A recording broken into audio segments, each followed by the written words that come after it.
আমি এখন ঘুরতে এসেছি কোন জায়গা নদীর ধারে। নদীর ধারকার ভিউটা আমাকে খুবই সুন্দর লাগে, সেই জন্য এই লোকেশনটায় এসেছি। তোমরা সকাল সকাল ঘুমিয়ে উঠে প্রথমে করে নিলাম ব্রাশ করার বাদে এখন ব্রাশ করছি। ব্রাশ করার বাদে চলে গেলাম দোকান যাওয়ার বাদে কিছু নিয়ে আসবো। চলো তোমরা খবরটা শেয়ার করি। আমি পাউরুটির বিস্কুট নিয়ে এলাম, বিস্কুটের পরে পকোড়া করবো, সেই যে বেসন চালতে বসে গেলাম। কি পাচ্ছ তোমরা দেখো, বেসনটা চালবো এখন পেঁয়াজ কাটবো। পেঁয়াজ কাটার বাদে তোমরাকে দেখাবো। চলো পেঁয়াজটা কেটে নি পাটাপাট করে। চলো ক্যামেরাম্যান নেই সেই জন্য দেখাতে পারলাম না। পেঁয়াজ কেটে নিলাম, স্নান করে চলে এলাম।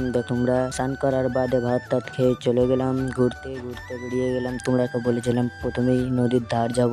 এখন আমরা নদীর ধার যাব। নদীর ধারটা দেখতেই পাচ্ছ কত সুন্দর, ভিউটা খাতারনাক লাগছে। নদীর ধারের ভিউটা আমাকে খুবই সুন্দর লাগে, সেই জন্য নদীর ধারটাই আসি বারবার ঘুরতে। আমরা এসেছিলাম নদীর ধারটা সিনেমেটিক ভিডিও বানাবার জন্য, কিন্তু ভিডিওটা বানা হলো না। ওয়েদারটা খারাপ হয়ে গেল, সেই জন্য ভিডিওটা বানা হলো না। এখন যাচ্ছি বাড়ি। আর ভিডিওটা যদি একটু কোনো ভালো লাগে তো চ্যানেলটাকে করে দেবেন সাবস্ক্রাইব আর নোটিফিকেশন অন করে দেবেন। নতুন চ্যানেল খুলেছি।